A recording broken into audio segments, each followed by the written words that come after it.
Vidéo question-réponse numéro 3. La vidéo elle a coupé. Donc je reprends là où je me suis arrêté au niveau de la vidéo numéro 2. Donc certains amateurs, comme je disais, ils pensent que c'est en claquant des doigts qu'on devient champion. On ne devient pas, on a écouté tous les conseils, le colombier il est sec, on a acheté des pigeons, etc. et tout. Mais pour moi, je pense que on a regardé aussi, il y a des programmes pour nourrir, pour donner des compléments alimentaires, pour entraîner. On sait, voilà, on sait comment on doit traiter les pigeons et tout ça. Mais pour moi, le plus difficile, c'est être un bon coach et savoir motiver ces pigeons voyageurs. Parce que par exemple, si déjà tu sais même pas si tu joues trop longtemps veuvage, le veuvage c'est 90 jours maximum. Les anciens le disent, 90 jours c'est l'équivalent de 3 mois. Si tu calcules pas les dates et que tu élèves trop en début de saison ou que les pigeons pondent trop, sont trop accouplés ou qu'il y a un mauvais fonctionnement, un nouveau rendement au niveau de ta colonie, que les pigeons naturels sont mélangés avec les veufs, tu n'iras pas loin dans ta saison. Il faut, quand je dis il faut savoir motiver les pigeons, c'est par exemple, moi une année j'avais laissé par exemple plus de 3 mois les pigeons au veuvage total, et il y a un moment, je commençais à voir un concours, le pigeon il fait rien, deuxième concours il ne fait rien, troisième pareil, je dis putain c'est pas possible. Qu'est-ce qui se passe? Ils sont malades. Alors, directement, qu'est-ce que je fais? Je fais pas un traitement, je fais une copro. J'ai pas des oursins dans les poches. Je vais faire ma copro. Et ma copro, qu'est-ce qu'elle me dit? Coccidiose, rien. Vert, rien. Frottis de la gorge au niveau de la trichomoniase, rien. Je fais tout ce qui est possible pour moi pour voir toutes les différentes maladies. Tout ça. Il n'y avait rien du tout, tout allait bien. Qu'est-ce que je dois faire? Alors, j'ai raccouplé les pigeons et ils se sont remotivés et je les ai joués au naturel. Ils étaient restés et j'ai commencé à refaire des premiers prix ou des prix de tête. Donc, la preuve est que si dans n'importe quel système, par exemple le veuvage, tu dépasses les 90 jours, il y en a peut-être qui vont dire mais non, mais moi j'arrive à jouer 5 mois et tout. Alors, donne-moi ta méthode. Ça m'intéresse. Mais moi, j'arrive pas à jouer 5 mois au veuvage. Je ne sais pas faire. Pour moi, 2 mois et demi, par exemple, avril, mai, allez, juin, ça suffit. Ou même 2 mois et demi, moi j'aime bien jouer que 2 mois et demi. Tout le mois de mars, les pigeons, ils sont un petit peu déjà au veuvage parce que je commence les entraînements. Une fois les mâles, une fois les femelles, etc. Et allez, après, je commence vraiment le veuvage. Ils sont réaccouplés. Ils couvent pendant 10 jours. Je sépare au premier concours. Et à ce moment-là, les mâles couvent encore les œufs. Et quand les mâles se lassent des œufs, les pigeons passent au veuvage. Ça va, c'est la méthode traditionnelle. Et je peux jouer comme ça jusqu'à avril, mai, mi-juin. Et mi-juin, j'ai réaccouplé mes pigeons. Ils sont joués sur position. Il y a des petits pour préparer. Il y a des beaux concours au mois de juillet. Et ils sont joués sur un jeune ou sur un gros jeune, un petit jeune, etc. Donc ça aussi c'est très bien. Nous on termine fin juillet. Après chaque programme ne va être différent en fonction des régions. Il y a on voit en Belgique. Ils jouent encore des vieux pigeons jusque fin septembre. Alors, comment ces amateurs font? Est-ce qu'ils obscurcissent les colombiers? Est-ce qu'ils accouplent pas du tout ces pigeons en début de saison? Est-ce que il y a beaucoup de questions en fait par rapport à cette thématique, mais il faut, pour être un champion, c'est aussi apprendre à savoir bien manager son équipe. Sincèrement, c'est un travail, c'est un vrai travail. Le management d'une équipe, d'être colombophile, c'est un vrai travail. Aujourd'hui, c'est un vrai travail. Maintenant, tous les passionnés, ils ont des colombiers extraordinaires, ils ont comment dire, voilà, tous pratiquement la constatation électronique, tout le monde a des paniers, tout le monde a des colombiers achetés, les yeux de la tête, tout le monde veut investir, tout le monde a des casiers, il y a beaucoup, ils ont des casiers Hermès automatisés, tout ça, ça a changé, on n'est plus en 1930, hein. Donc avant les anciens, ils allaient entraîner leurs pigeons à vélo. Il y a beaucoup qui disent ça en France, ou même des anciens. Moi j'ai connu des gens qui avaient 92 ans qui parlaient et tout ça. Quand ils racontent leur histoire, c'était fabuleux d'entendre ça. bah, ils le disent. On allait entraîner les pigeons avec un vélo et une petite remorque. Même moi, quand j'ai commencé la colombophilie en 1992, avec mon père, j'avais une petite remorque et je mettais 2-3 paniers, j'avais 20 pigeons, 25 pigeons, juste moi. Et j'aimais bien aller à 5-10 km pour entraîner mes pigeons. Je le faisais souvent. Voilà, et c'est aussi des beaux souvenirs. Comment voit-on qu'un pigeon est en forme? Quels sont les signes réels? Ça, c'est une autre question. Alors, les signes qui te montrent que le pigeon est en forme. Souvent, déjà, les fientes vont être fermes, vraiment rondes, avec un peu de blanc au niveau, comme si c'était de l'ice cream, une glace en fait, avec une espèce du blanc qui va venir dessus. Il y a du duvet aussi, beaucoup de duvet. Quand le pigeon il fait tomber l'espèce de duvet, on a l'impression que c'est du coton. Plein de petites plumes de duvet qui viennent se mettre sur les fientes. Les pattes des pigeons aussi sont bien rouges. Le bréchet, au niveau du bréchet, la poitrine du pigeon, tu peux carrément voir même les veines, le sang, quoi. Ça doit être vraiment rouge vif. Les morilles, donc le nez doit être vraiment d'un blanc étincelant, l'œil doit être sec et le pigeon doit voler beaucoup plus que 30 à 45 minutes. Et là, moi j'ai même des pigeons garantis, allez, ils volent même des fois 2h30 à 2h45 sans s'arrêter, ils disparaissent ou même ils volent, mais à une hauteur incroyable. Donc là c'est vraiment la super forme. Et ça il faut faire attention au niveau du feu. On me posait la question la dernière fois, une petite dédicace à comment il s'appelle, à Sylvain, il se reconnaîtra, Sylvain sur Facebook, il disait mais le fait que tu donnes par exemple beaucoup d'orge ou quoi, est-ce que c'est pas trop tôt ou est-ce que tu vas pas avoir du feu et tout ça? Alors ben, c'est ce que je lui ai dit, mais c'est ta façon de nourrir, c'est toi qui as le, comment on appelle ça, le levier de vitesse. Si tu vois que les pigeons ils sont trop en feu ou quoi, déjà moi ils volent pas tous les jours, déjà premièrement. Et alors à ce moment là, si tu vois vraiment qu'il y a une grosse montée de forme, tu lâches pas les pigeons et tu nourris plus fort. Tu nourris plus fort. Donc quand je dis tu nourris plus fort, bah tu diminues l'orge, tu vas donner un mélange un peu plus riche pour que les pigeons justement ils montent en forme au moment où toi tu l'as décidé. Voilà, il faut être vigilant à ça. Est-ce que c'est nécessaire? Moi j'ai commis des erreurs aussi, où tu voyais les pigeons encore par exemple en janvier, février voler 2h30. Il fait beau comme ça, on a un ciel comme ça, hein. Il fait froid sec et les pigeons ils volent pendant 2 heures. Tu dis mais oh. Et après quand il arrive le mois d'avril, ils n'ont plus rien. Ils sont éteints les pigeons. Bah, c'est de la faute de qui? C'est de la faute du management de l'amateur colombophile. Et en particulier, là, à ce moment-là, c'était de ma faute à moi. Donc, on ne va pas dire c'est la faute du pigeon.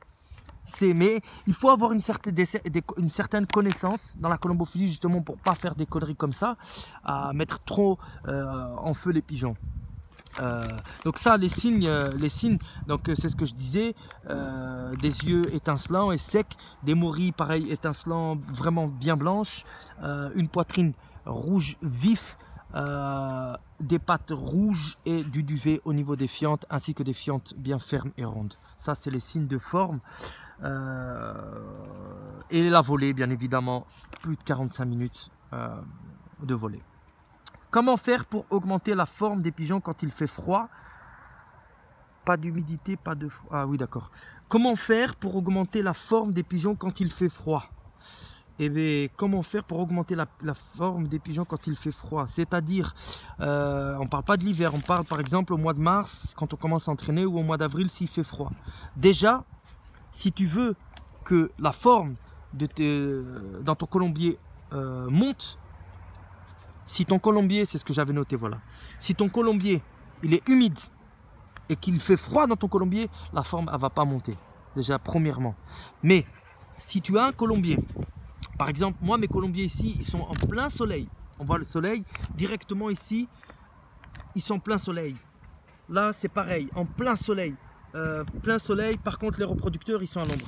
L'arbre qui est là, il va sauter mardi parce qu'on a acheté la maison. J'ai acheté la maison ici, donc je vais faire plein de travaux. L'arbre ici, il m'amène énormément d'ombre, on le voit.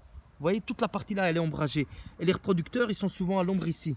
ce qui n'est pas bon. Donc quand j'accouple le 25 novembre ou fin décembre, en fonction de moi, ils sont même pas séparés encore mes reproducteurs d'ailleurs, je rebondis là-dessus. J'ai encore des jeunes pour un amateur qui doit venir les récupérer. Bref, les arbres ici, ils vont le fait de les couper vont m'amener beaucoup plus de soleil ici. Et les reproducteurs, bah, les carreaux ramènent aussi de la chaleur. Et il y a aussi quelque chose aussi que certains amateurs y font. Si tu es un amateur de vitesse et que tu as envie de taper dès les premiers concours de vitesse, tu peux mettre du chauffage dans ton colombier. Ça, c'est... De toute façon, regarde-nous. Par exemple, l'hiver, on est beaucoup à dire « Oh là là, il fait froid, il fait gris, on n'a rien envie de faire, on est bien sous la couette, on va au cinéma aussi souvent. Oh là, il y a des bons films et tout, on va manger des pop-corn et tout ça, c'est top. » Et on est... Mais ça... Moi, personnellement, je suis un peu comme ça. Allez, c'est super. Léo, come, viens, tu bronzes là-bas sur le transat, toi. Et on dit, ben voilà, et c'est l'hiver, tout ça. Ben, les pigeons, c'est pareil. Va voir comment ils sont. Quand tu rentres dans un colombier humide, déjà, tu sens l'acidité des fientes si tu nettoies pas. Déjà. C'est un facteur de maladie aussi qui va gêner les voies respiratoires. Toi, on te met dans une chambre avec de l'odeur de comment on appelle ça, juste quand tu vas dans les champs. Tu vois, en ce moment, ils font comment on appelle ça, les pandas, je sais pas comment, ouais, quelque chose comme ça. Ça pue, c'est pas possible. Toi-même, t'imagines, on t'enferme dans quelque chose. Mais je suis sûr que tes voies respiratoires vont prendre un coup. Je pourrais pas, moi, c'est pas possible. Et tu vis mal dans cette ambiance-là. Ben, imagine le pigeon. Il est là, le pauvre, dans son colombier, ça sent la merde, c'est humide, il marche dans sa merde, il se gratte le pauvre, la tête, il est sale. Il y a des gens qui travaillent aussi comme ça, ils mélangent même des poules avec des pigeons. Moi j'ai des poules, mais mon poulailler il est derrière. Mes poules ne vivent pas avec mes pigeons, heureusement d'ailleurs. On n'est pas des chaouis quand même. Donc voilà, pour augmenter la forme quand il fait froid, déjà il faut pas que ton colombier soit humide et il faut pas tu peux mettre un chauffage dans ton colombier, ou tu peux, moi c'est ce que je vais faire là, les prochains travaux. Là j'ai nettoyé, tac, on a vu l'évolution, on voit l'évolution. En même temps je vous fais voir l'évolution. Je vais mettre des tuiles en verre devant 3 tuiles sur chaque compartiment. 3. Pourquoi? Parce que j'ai remarqué. Et dans le colombier là qui est là aussi c'est pareil. La toiture ici elle va virer. Alors, je vais vous donner un conseil qui est efficace. Comment on appelle ça? Vous voyez ces plaques là? Je sais plus comment on appelle ça. Ça s'appelle du pas du polyester, du poly quelque chose. Bref, on trouve ça à Brico. Dans peut-être les jardineries ou dans les trucs bricots. Et bien, ça permet de ramener beaucoup de lumière et de la chaleur dans le colombier. Mon meilleur colombier de jeu, ici c'est les reproducteurs, ici c'est les voyageurs, j'ai des bons résultats ici. Ici, je n'ai pas encore réellement bien, comment dire, je commence avec ce colombier là parce qu'il n'y a pas longtemps qu'il a été mis. Par contre ici on voit que c'est le moins moderne. C'est bon, la toiture ça va être les plaques là que je viens de faire montrer. Tout ça va dégager, ça va être transparent, ça va amener de la chaleur et ça va amener beaucoup de lumière et les pigeons vont monter en forme beaucoup plus vite. Mais ici je vous garantis, dans ce colombier ici là, j'ai premier fédéral Auxerre Yearling, premier fédéral Auxerre vieux, premier fédéral Arras, premier groupement de Loire-Atlantique sur Saumur, premier groupement de Loire-Atlantique sur Breteuil l'année passée, premier groupement de Loire-Atlantique de Rouen. J'ai au moins 12 premiers prix dans plus de 1000 pigeons dans ce colombier là. Et je sais maintenant pourquoi, parce que on apprend aussi tous les jours. J'avais une discussion avec un amateur.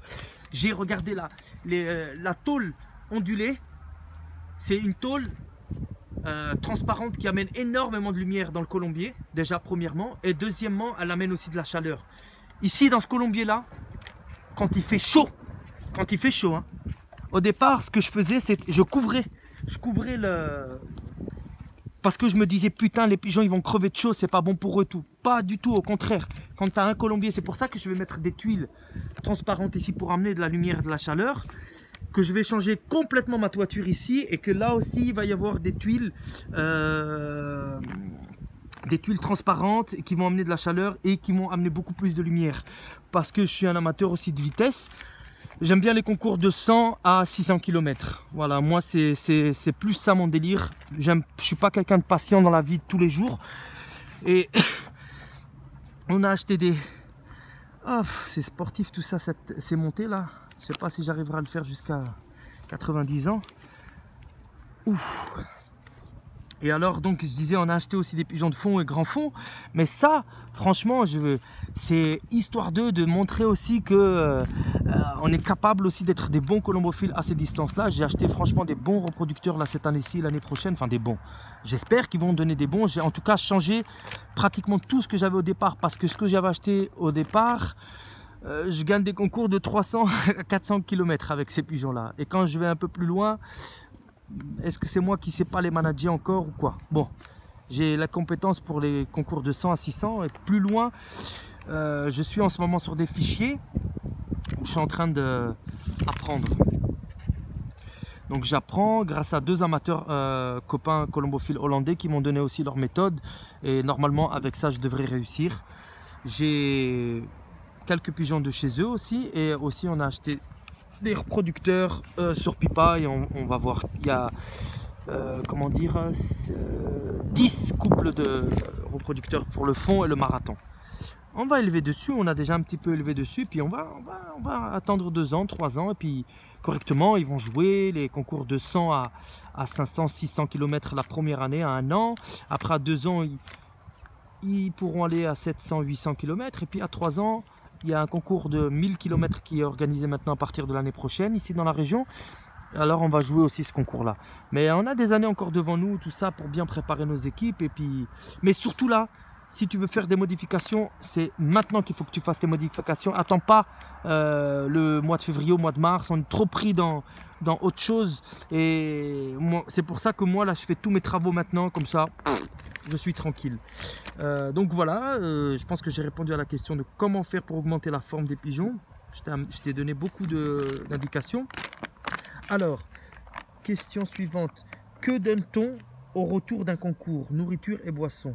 Est-ce qu'il faut nourrir les pigeons avant de les lâcher ou après? Alors, est-ce qu'il faut nourrir les pigeons avant de les lâcher ou après? Non. Quand tu lâches tes pigeons à l'entraînement quotidien à la maison, tu ne nourris pas tes pigeons avant. Moi, mes pigeons, là, je vais les lâcher. Ils vont sortir. Mais ils n'ont pas été nourris. D'accord? Une fois que je décide de les faire rentrer, c'est à ce moment-là que je siffle avec un sifflet, une gamelle. Et c'est à ce moment-là que je leur donne à manger. Est-ce qu'il faut nourrir les pigeons avant de les lâcher? Donc ça, c'est fait. Que donne-t-on au retour d'un concours? Que donne-t-on au retour d'un concours? Moi, je donne 50% de sport et 50% de dépuratif. Et je donne... hémolyte de Virzelaga, c'est des électrolytes. Tu peux donner des électrolytes de Natural ou il y a 40 000 fibres colombophiles. Tu choisis la fibre qui te plaît et tu donnes des électrolytes. Moi, je donne des électrolytes et du Hunterback de Runfreight parce que souvent, quand les pigeons ils reviennent d'un concours avec l'effort physique, tu vois, ils ont quand même cravaché, ils ont donné. Les fientes sont un peu liquides, hein, ils sont pas directement fermes quand ils arrivent. C'est pas... Mais alors pour restaurer tout de suite, pas la flore intestinale, mais aussi pour que les fientes redeviennent directement correctes, je mets Hunterback et des électrolytes au retour de chaque concours. Et au niveau de la nourriture, 50% de sport et 50% de dépuratif. Parle-nous des entraînements avec tes pigeons. Sans expérience. Jo, tu parles beaucoup des entraînements avec tes pigeons sans expérience. Parle-nous de ça. Comment tu les entraînes? Ben, c'est très facile. Les pigeons qui n'ont pas d'expérience, il faut bien commencer à les entraîner un jour. Donc, 5 km, ils reviennent correctement. 10 km, ils reviennent correctement. 20 km, ça va. 30, 40. Tu vas de 10 en 10. Ou tu peux aller de 20 en 20. Mais si tes pigeons, ils reviennent pas correctement, par exemple de 10 km, pourquoi tu vas augmenter la distance? Tant que les pigeons ne sont pas revenus avant toi chez toi, n'augmente pas la distance. Ça, c'est un conseil que je te donne. 20, 30, 40 km, pareil. Normalement, ils doivent, avec les feux rouges, tout ça, tu es toujours dans les embouteillages ou les conneries comme ça. Allez, ils doivent revenir avant toi. À partir du moment où les pigeons ils commencent à pas revenir avant toi, surtout dans les petites distances de 5, 10, 15 km, inquiète-toi. Peut-être que tu as un problème de voie respiratoire ou trichomoniase ou quelque chose comme ça, mais c'est pas forcément bon signe. Ils doivent automatiquement revenir avant toi et à partir de là, quand ça rentre correctement des entraînements, il y a un jour, je suis parti à 40 km entraîner les pigeons. Quand j'arrive ici, toutes les trappes étaient ouvertes. Putain, je dis à Benoît, je dis mais il n'y a aucun pigeon d'arrivée. Je n'étais pas de l'extérieur. Hein. Je rentre dans les colombiers, tous les pigeons étaient déjà à l'intérieur. Ça c'est top ça quand ça t'arrive. Donc tu n'augmentes jamais la distance si tes pigeons ne sont pas capables de rentrer de 10 km ou de 20 km. Tu augmentes uniquement quand ça rentre bien. Est-ce que je peux lâcher les pigeons? Ça c'est la question suivante. Est-ce que je peux lâcher les pigeons un par un? Franchement, si tu as 20 pigeons, je veux bien. Mais un gars comme moi qui a 150 pigeons, 150 voyageurs dans mon équipe, est-ce que tu crois que j'ai que ça à faire d'aller me faire chier à lâcher un pigeon par un ou deux ou trois par trois? Oh là là, mon ami, j'ai pas que ça à faire. Mais toi, si tu as une équipe de 20 pigeons, tu peux le faire. Bien évidemment, on dit souvent que c'est pour que le pigeon ne développe pas l'instinct moutonnier. Dans ce cas-là, je te conseille aussi alors d'entraîner sur les 4 points cardinaux, nord, sud, est, ouest, et ne pas entraîner uniquement sur la ligne de vol où tu joues. Ça permet aussi aux pigeons, comme quand par exemple il suit la masse, de redescendre ou de couper à un moment donné. Voilà, c'est pas mal d'entraîner aussi sur les 4 points cardinaux, surtout quand c'est des pigeonneaux. Mais de là, entraîner, lâcher un par un. J'ai lu des articles de Ad Scharlakens qui dit mais que ce n'est pas nécessaire. Donc si Ad Scharlakens, qui est le Johnny Hallyday de la Hollande, ou c'est une grande star de la colombophilie ici en Hollande, il fait des articles, tout le monde connaît Ad Scharlakens. À partir de là, si lui, franchement, avec l'expérience qu'il dit, il ne faut pas forcément le faire, alors il n'y a pas d'intérêt. Il faut écouter aussi les gens qui ont de l'expérience. Est-ce que le jour de l'enjogement, je peux mélanger les mâles avec les femelles ensemble dans le même panier? Alors, si tu joues au naturel, je ne pense pas que ça soit dérangeant. Par contre, si tu joues au veuvage, eh bien mon gars, je te souhaite bon courage, parce que toute l'énergie que les mâles ils ont économisée dans la semaine, ils vont faire que recouler sur les femelles. C'est pas une bonne idée. Non, idéalement déjà, est-ce que nous-mêmes, dans chaque société colombophile, on mélange les mâles et les femelles ensemble? Moi, j'ai pas vu ça en tout cas. Les mâles sont ensemble et les femelles sont ensemble. Donc, évite de mélanger tes mâles avec tes femelles, parce que l'énergie que les mâles auront gagnée la semaine, plus les femelles aussi, elles ont gagné de l'énergie, ils vont la gaspiller bêtement parce qu'ils vont recouler, ils vont faire que de se taper dessus et tout dans les paniers. Ce n'est pas une bonne idée. Et la dernière question, à quelle heure dois-je lâcher mes pigeons chaque jour pour l'entraînement quotidien? Ça dépend. Si tu vois que tu peux lâcher à 6h30 ou à 7h30 ou à 8h du matin, lâche. Mais il y a des fois à 9h, l'été, il fait déjà très chaud. Alors, moi, je vois des fois 10h ou quoi. Waouh, c'est chaud, les pigeons, c'est le cas de le dire. Les pigeons, ils ont du mal à voler quand il fait vraiment très chaud. Donc, après, tu te dis, mais oh putain, fait chier, ils volent que 15 minutes. Mais si tu lâches tes pigeons dans la canicule et que tu vois qu'en plus qu'ils ont le bec ouvert et tu dis, oh là, ça y est, ils ont du coryza. Non, c'est la chaleur, c'est la canicule. Les anciens, ils sont réveillés à 6h30, 7h du matin, ils lâchent les mâles, après tac, les mâles rentrent 1 heure, après ils lâchent les femelles, et après le soir, tardivement, vers 19h ou quelque chose comme ça, ils lâchent les jeunes, les pigeonneaux. Voilà, moi c'est ce que je fais, je lâche les pigeonneaux le soir, vers 19-20h ou quelque chose comme ça, quand le temps il se rafraîchit, et mes volées des veufs sont faites le matin. Ça c'est... mais après au mois d'avril, mars, avril, mai, n'a pas de problème. C'est surtout à partir de juin, juillet, août que là ça devient un peu compliqué. Donc à quelle heure je dois lâcher mes pigeons chaque jour pour l'entraînement quotidien? La question, j'ai répondu, mais fais attention, c'est surtout le temps, quoi. La chaleur ou bah si normalement je lâche tous les jours mes pigeons à 10 h, mais il y a un orage, il pleut des cordes. Est-ce que tu vas lâcher tes pigeons? Moi, pas. Alors, est-ce que toi, tu vas lâcher? Je sais pas. Donc après, peut-être que tu peux pas dans la journée, donc et que la pluie va se calmer. Mais ça, c'est mon ami, c'est tout ça, c'est en fonction de l'emploi du temps de chacun et en fonction des disponibilités de chacun. Voilà, j'ai répondu à toutes ces questions. Merci en tout cas. Il y en a plus. Non, il y en a plus. Il y en aura d'autres. Ça, c'est sûr et certain parce que il y a d'autres questions. Et je ferai une autre vidéo prochainement, il n'y a pas de souci, je répondrai à ces d'autres questions que j'ai vues mais que je n'ai pas encore notées. Voilà, j'espère que ces deux vidéos vous ont plu. Donc n'hésitez pas, c'est toujours un plaisir de répondre à ces questions-réponses en fonction bien évidemment de mes compétences. Et j'espère en tout cas avoir répondu aux questions des amis qui m'ont posé ces questions bien évidemment. Et je vous souhaite une agréable journée et je vous dis à bientôt. Salut!